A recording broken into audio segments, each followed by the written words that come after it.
interesting. Could be a game changer.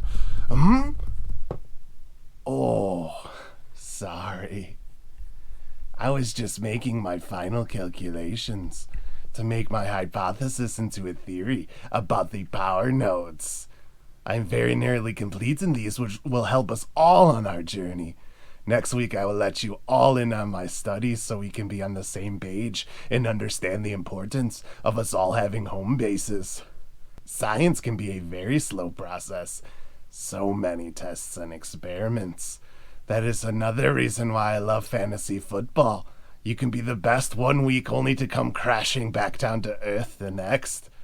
Funny thing is that I only got into science after one fateful night trying to make the best nightcrawler pie for the colony. I decided to use some ingredients that I found in a cave, thinking it would give my pie the edge it needed for people to eat more than one bite and not collapse into convulsions.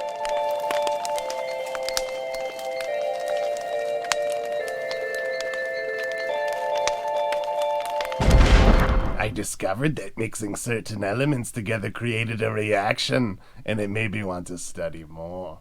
It wasn't long until my interest was piqued and I dropped my cooking responsibilities to dive further in.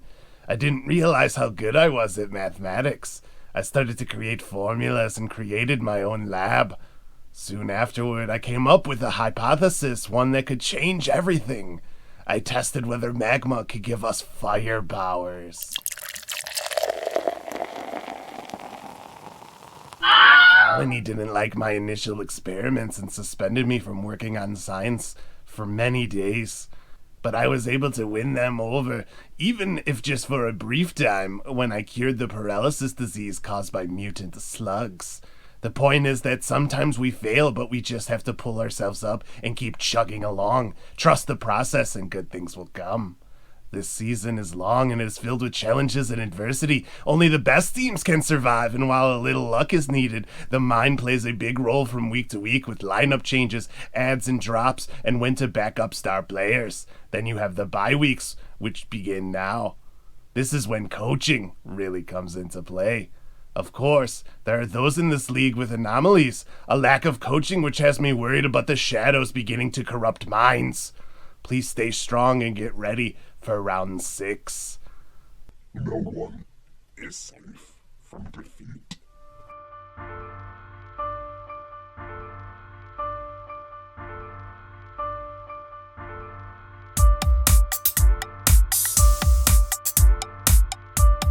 The world's essence slows, shadows spread from the pyramids to the oceans to the coasts. But behold the test, a smoking gun, a quest passed down for generations. A prophesized hero, the champion. In order to save everyone, thou must drink from the cup. 12 of us on this mission. What's next? 17 weeks to be the best. Injuries and buys, thou should have guessed. The waiver wire request was denied, but maybe a trade will provide an edge and a chance to be a legend. Fight for humanity, reach the goal. It's a quest for the green ball. Green ball.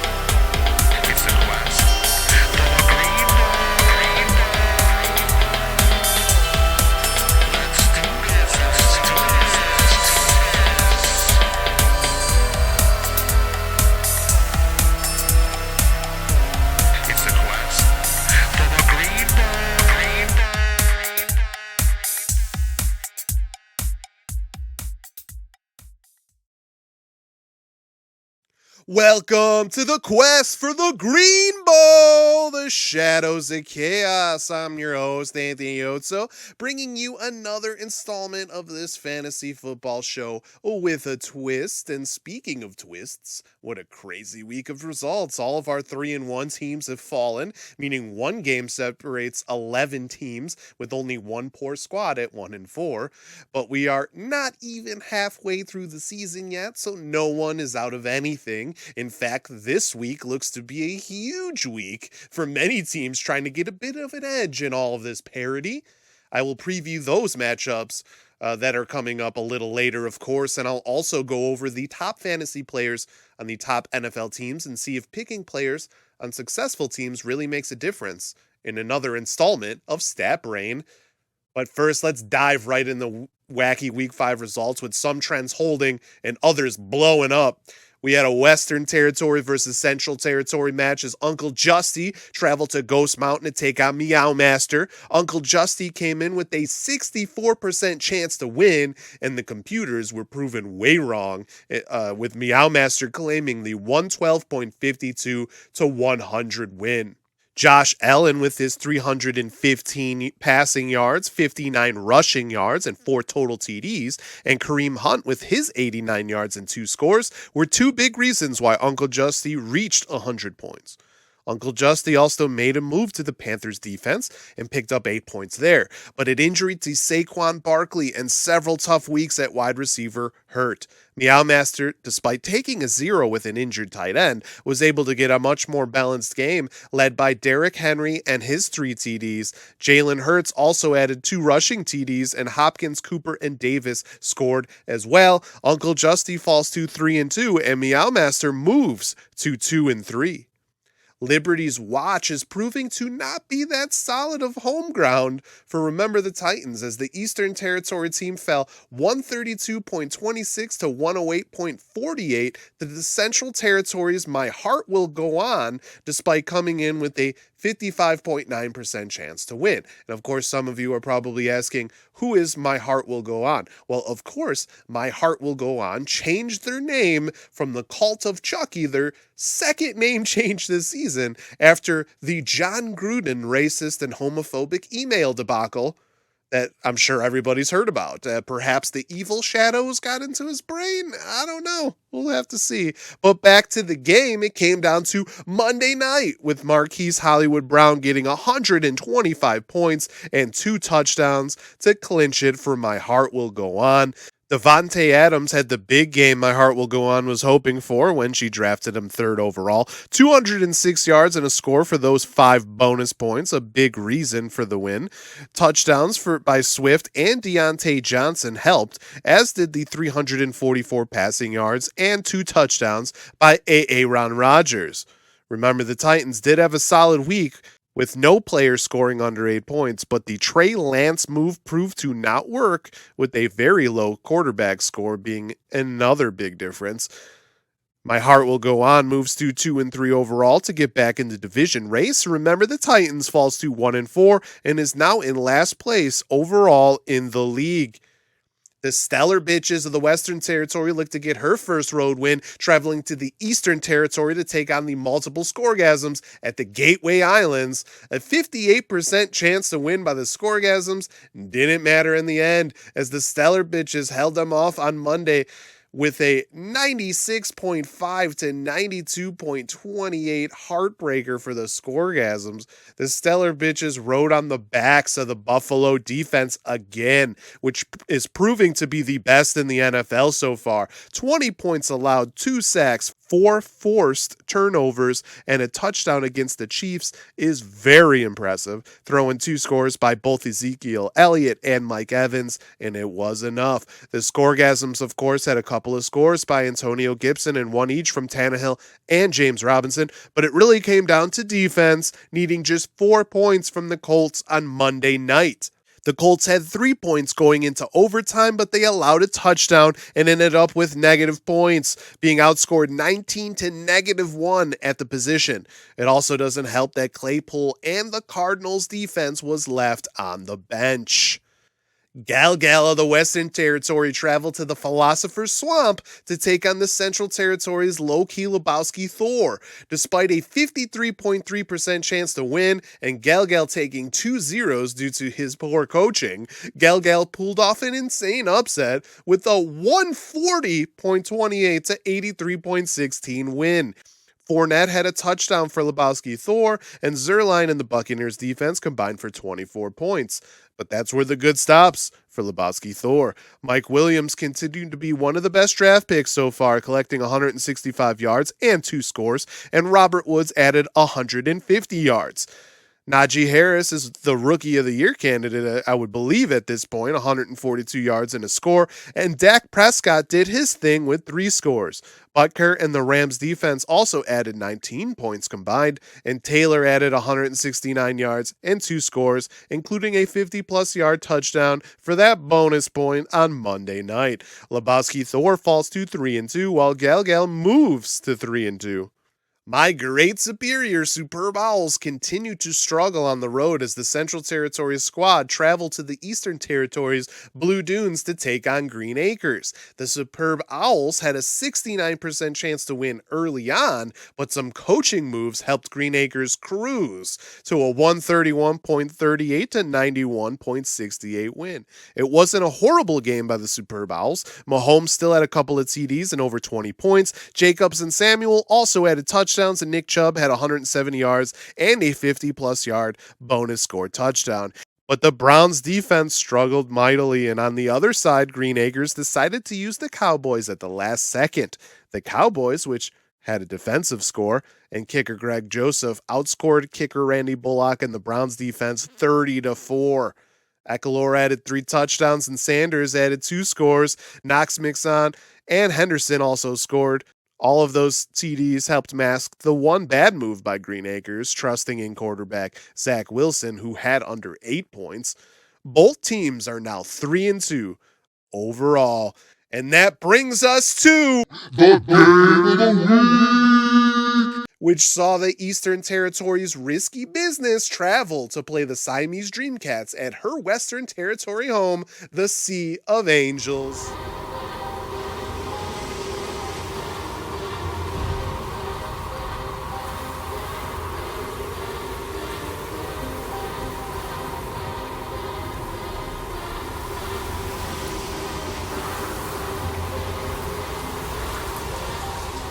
Risky Business came in with a 57% chance to win, but this was not a normal result and an insane high-scoring affair that ended with Risky Business holding off the Siamese Dreamcats 147.74 to 136.48.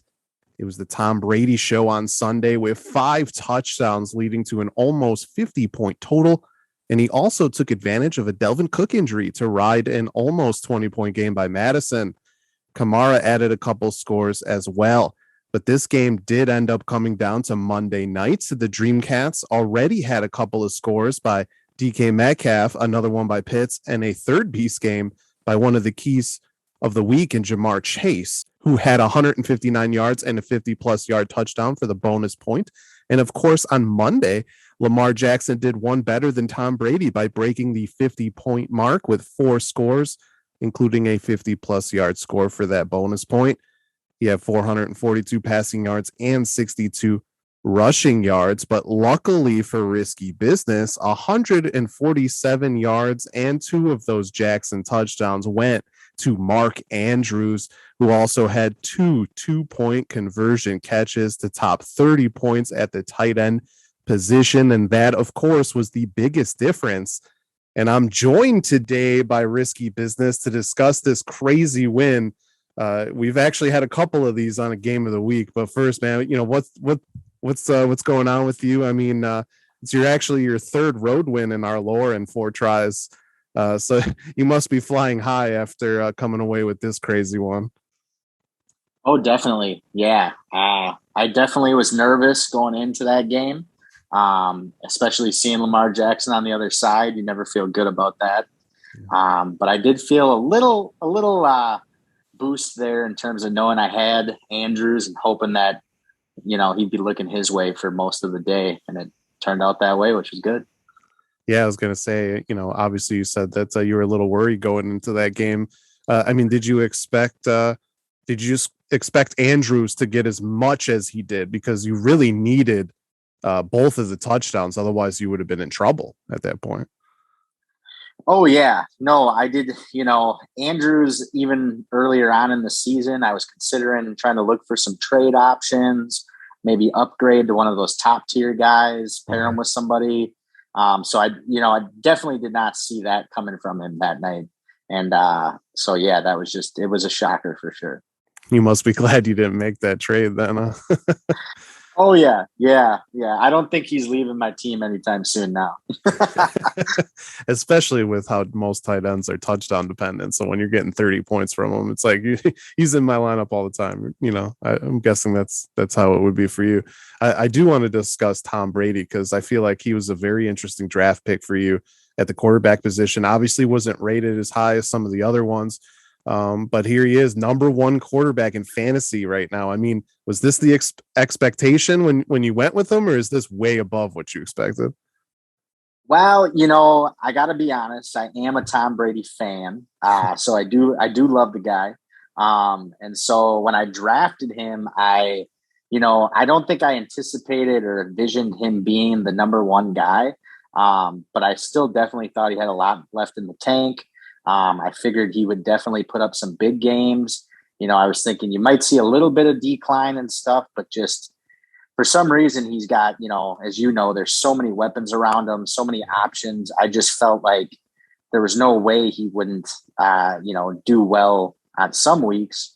And so, kind of put my faith in that the old guy would get it done. And he's making some miracles happen out there. Yeah, for sure. And Tampa Bay's defense hasn't been as lights out as they've been in the past. I feel like that's helped him as well, needing to get those touchdowns, of course. Definitely. Yeah. He gets stuck in a few shootouts and it's, more for me. I'll take it. So I do want to discuss too. You picked up Madison. Delvin Cook's injured, so you took away the Dreamcat's handcuff and put more insult to her injury by employing him against her. Almost getting you 20 points. How big is it, do you think, to grab those handcuffs and stash them for these types of moments? Yeah, I'm not like, this was probably one of the first years for me that I looked at a few of those handcuffs. And I think like, if you got one of those top guys, it's worth it to hang on to kind of the guy that could step in for them when they're those 3 down backs. Yeah.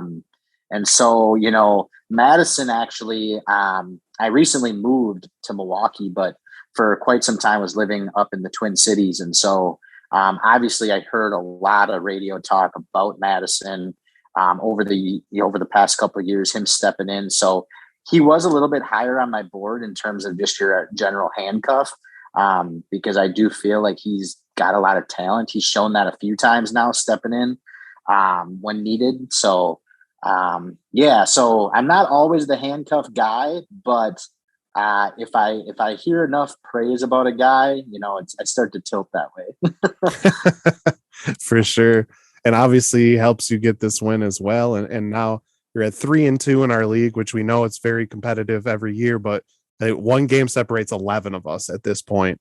A lot of way to go as well. But we're setting up for a battle here in the final 9 matches of the season.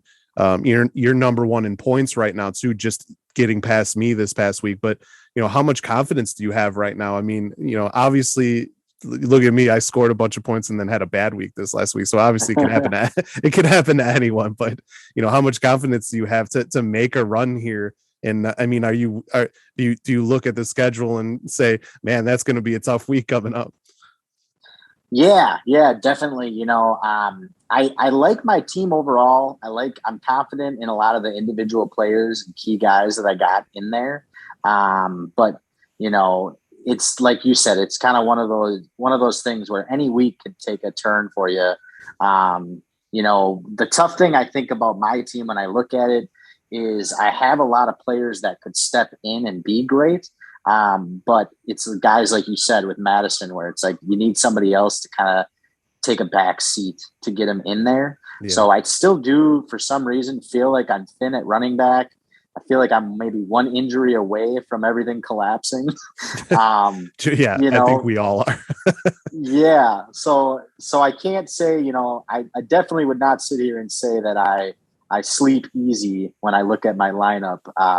there's definitely some worry around it, but I like some of the stalwarts that I got that I think can maybe push me to the end. So, yeah, for sure. I understand that. So to finish up here, of course, just want to get into the lore. So you play in the Old Kingdom, which is kind of entrenched in the entire lore, with the mysterious stranger also being there. But we'll learn even more later when you host your game of the week, actually against me later this year. But what are your thoughts on this season's theme so far? Are you enjoying it, and are you excited to play out of the Old Kingdom? Yeah. Oh yeah, definitely. Yeah. I love that. I love the themes that you put together and stuff. It's always adds like a good element and excitement to kind of elevate the league outside of like your just normal fantasy. And so, yeah, hoping I can take it home for our division there and stuff, but it's going to be a grind. It's going to be a grind in the Old Kingdom. All right, man. Well, thanks to Risky Business for joining me to discuss this big win. I look forward to our big clash in week 10, that is, which, to be honest, at that point might be for playoff or first round tiebreaker implications. I mean, we have a long way to go, but that's something to think about, that match could be huge in the league coming up, Oh yeah, man. It'll be a big one. All right, so next up, I'm going to be taking a look at the top fantasy players on the best NFL teams in 2021 to see if the strategy to take players on the best teams really equals a fantasy point boost.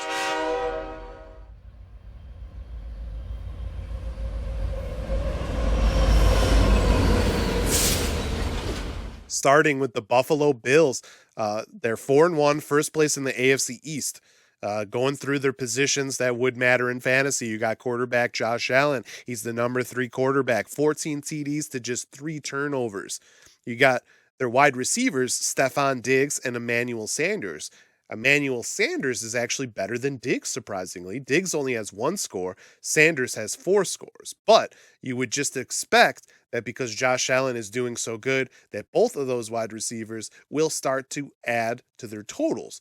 However, a couple other positions are taking some of those touchdowns as well, as Josh Allen is so good because he spreads the ball around.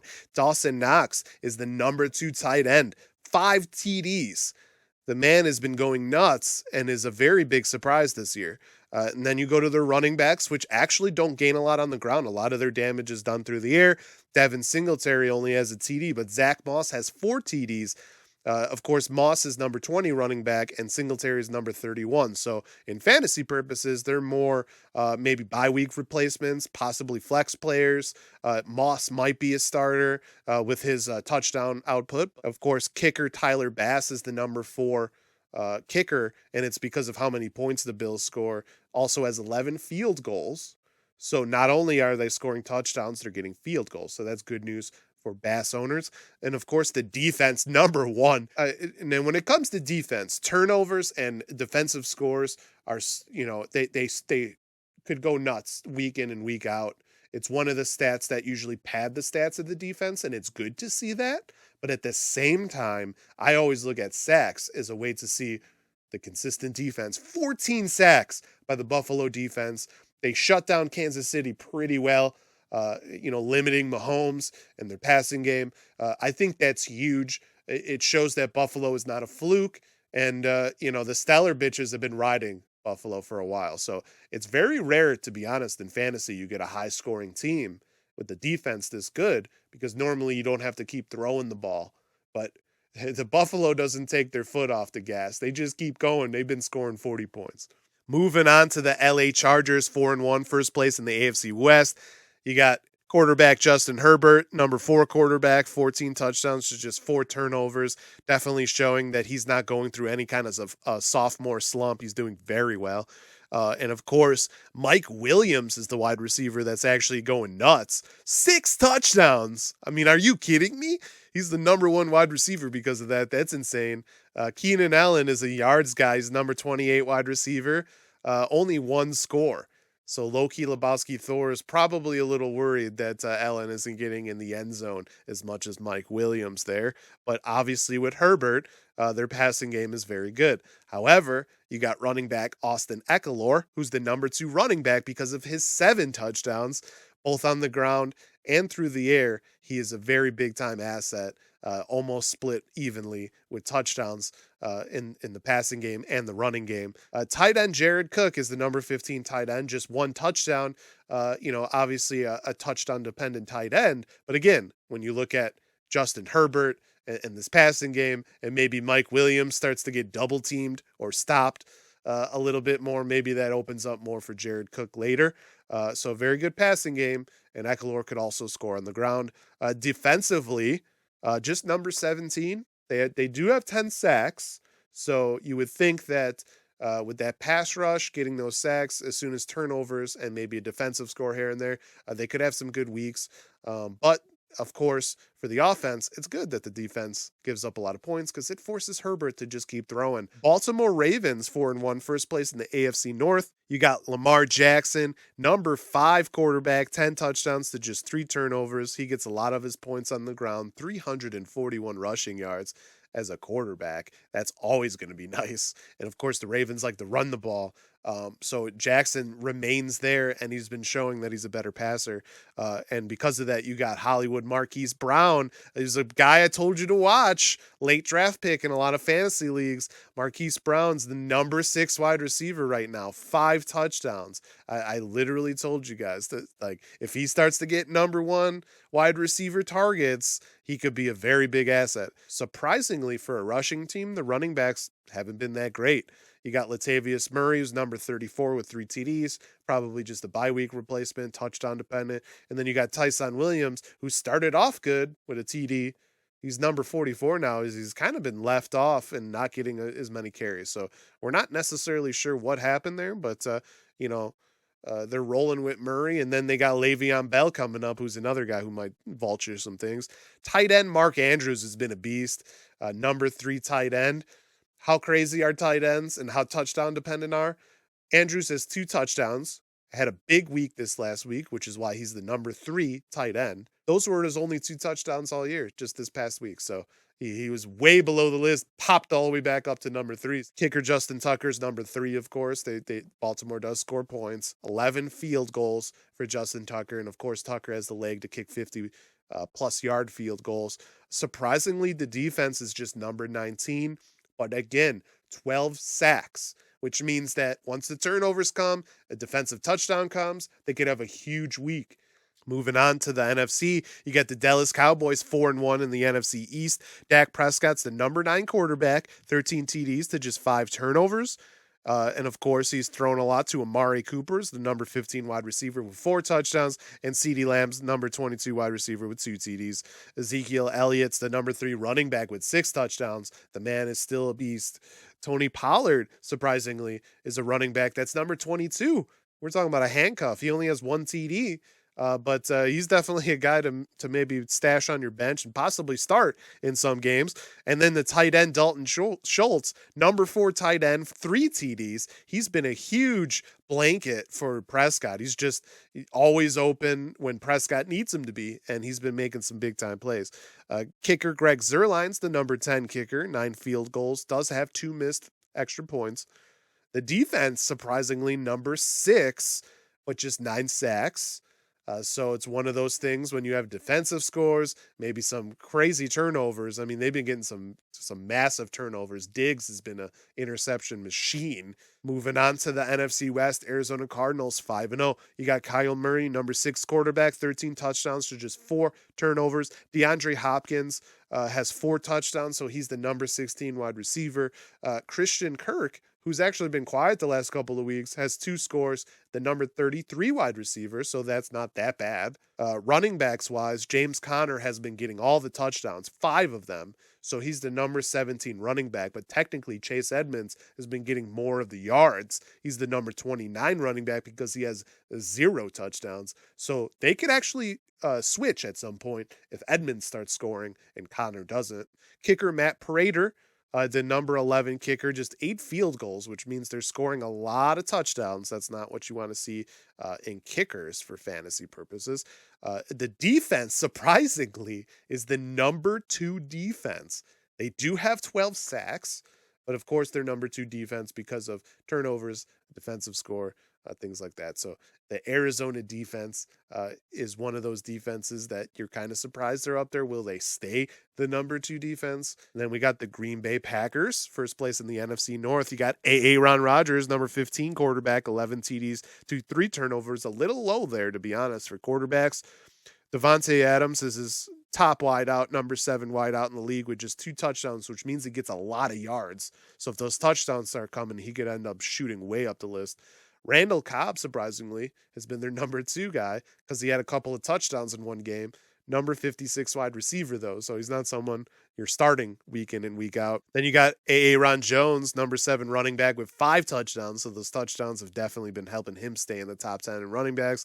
Handcuff is A.J. Dillon, number 42 running back with a touchdown. Kicker Mason Crosby, number 8 kicker, 10 field goals, 1 missed extra points, which nobody likes to see.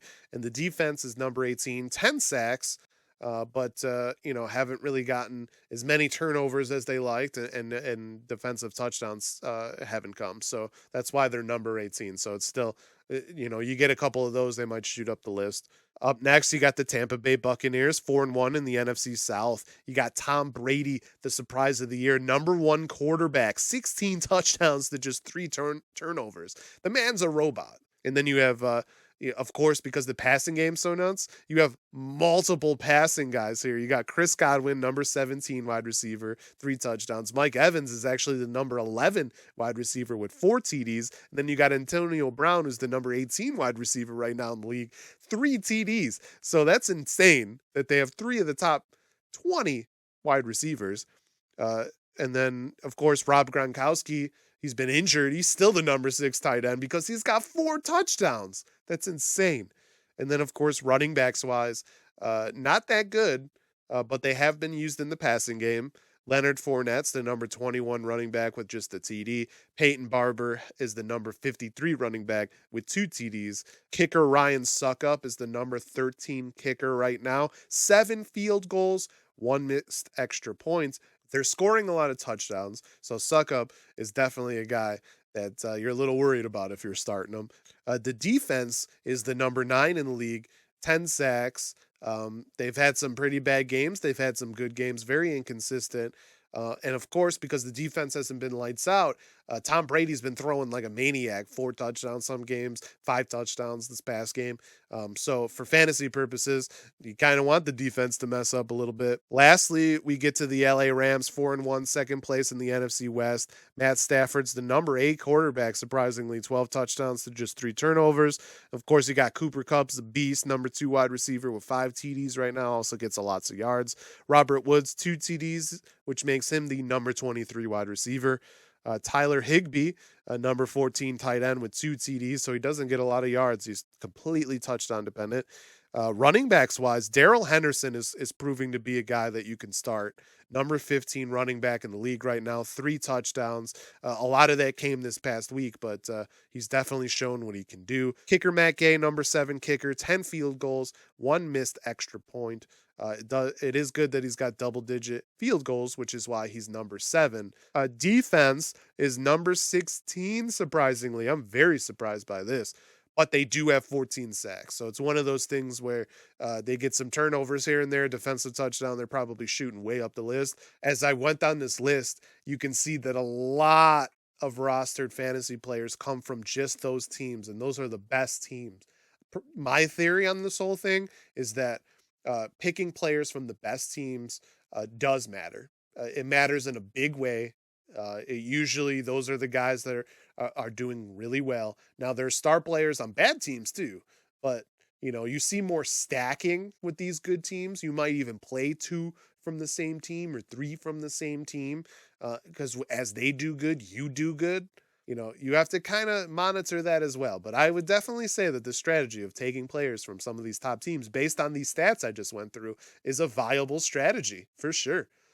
So we'll see how these players continue to do in our league with some crazy matchups coming up.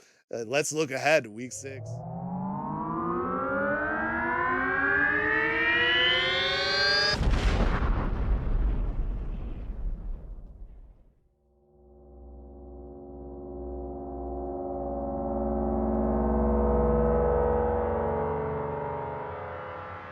One in 4, remember the Titans of the Eastern Territory goes on the road to take on 3-2, the Stellar Bitches, who is undefeated at the Misty Forest in the Western Territory. Needing a win in a big way, remember the Titans would be happy to know that the computer has him as the favorite here with a 69.5% chance to win.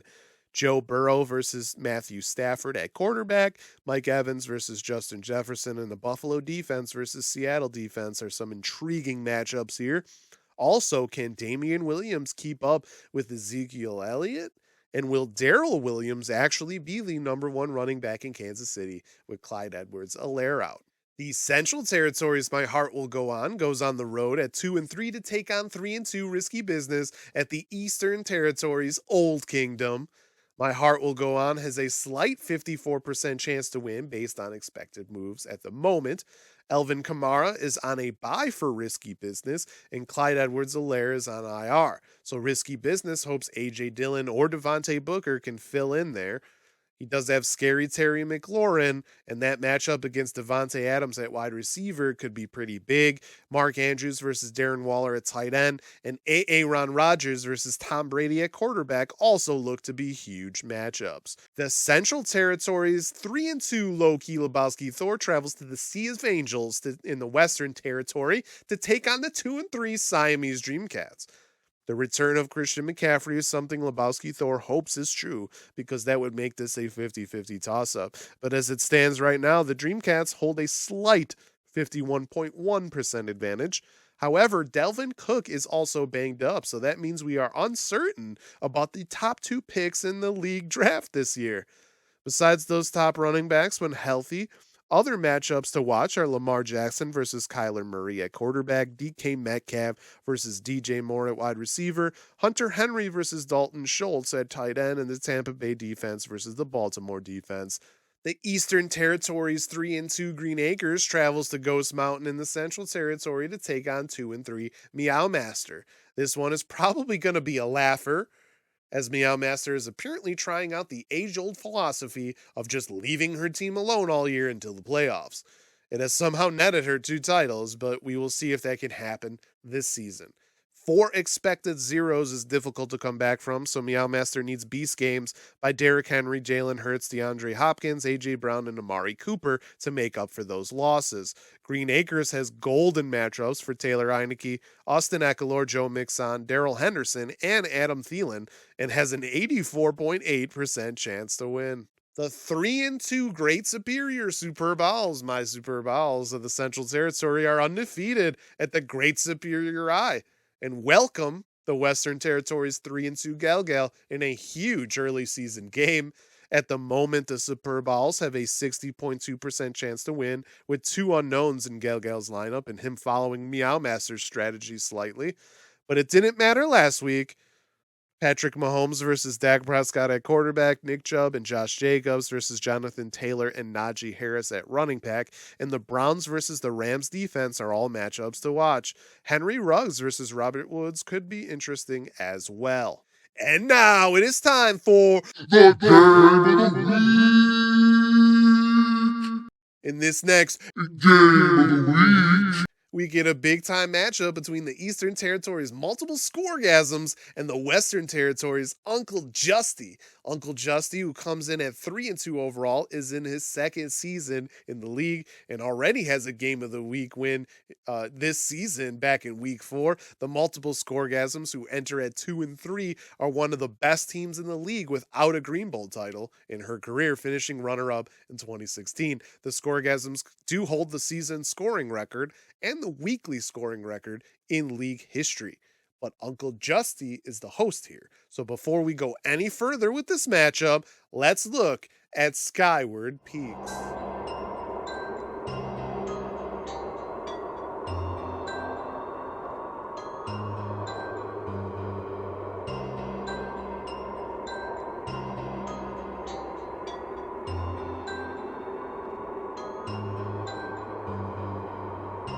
So this is a crazy week, with a sophomore in the league going up against a veteran who has plenty of success and lore.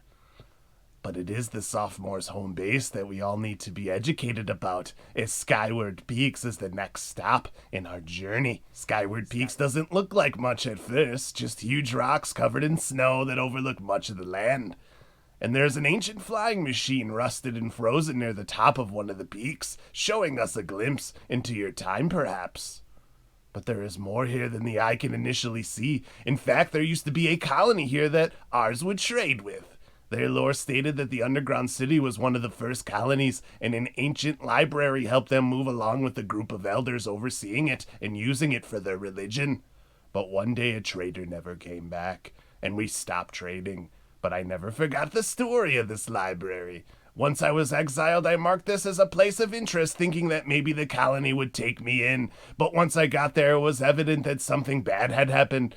Much of the entrance had collapsed, and there seemed to be melted snow and a new ice patch where water must have filled until being frozen.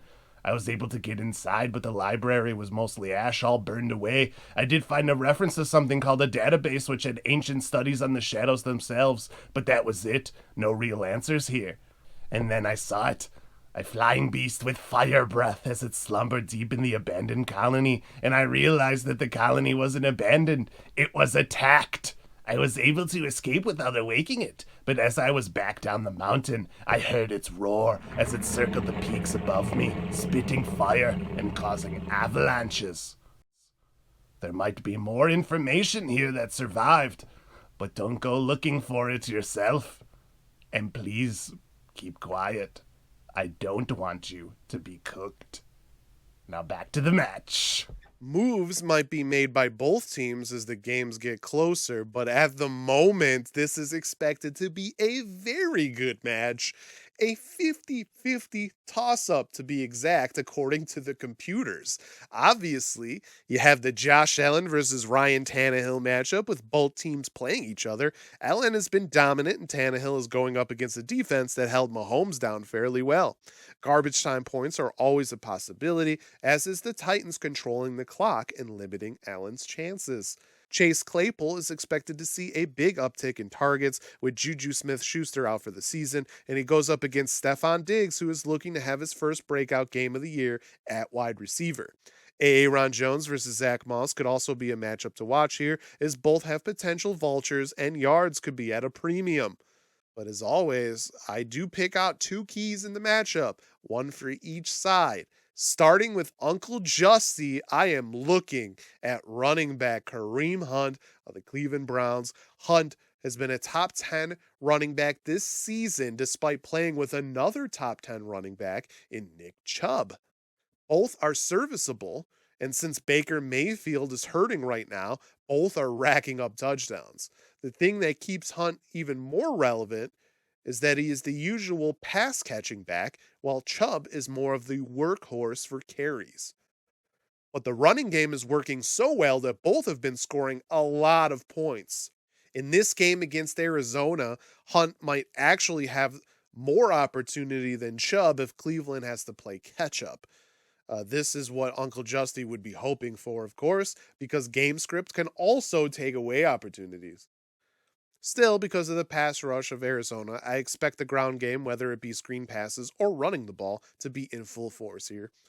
For the scoregasms, I am turning to running back James Robinson. Robinson was the talk of the year last season, definitely the waiver wire non-drafted player of the year in many leagues. And after a slow start, Jacksonville has leaned heavily on Robinson to move the chains. In the past 3 weeks, he has scored an average of 19.9 points per game in fantasy. Surprisingly, the last 2 games had almost no work in the passing game as well, so Robinson hasn't reached his ceiling yet. Miami is a good matchup for him, though, and the game is in London, which has always been a de facto home game for the Jaguars. It always helps that he has big playability with a 5.8 yards per carry average, showing he can be consistent and still have a shot to get bonus points. In what might be a close game, those bonus points can go a very long way, and both Hunt and Robinson have the ability for 50-plus yard scores.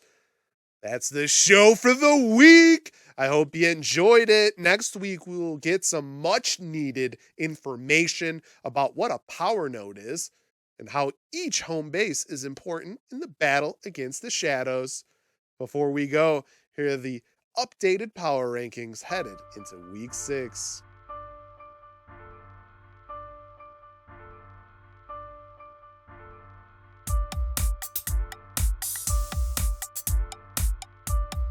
Please follow the SunDried Tomatoes YouTube channel and watch content including original shows like Legends of the Diamond, random reactions, and Brewing the Facts, the SunDried Tomatoes podcast in video form, and other sports, brewing, or entertainment-related videos. You can like the Facebook page and follow me on Instagram at eclectic_yotso for news updates and just to get to know me better.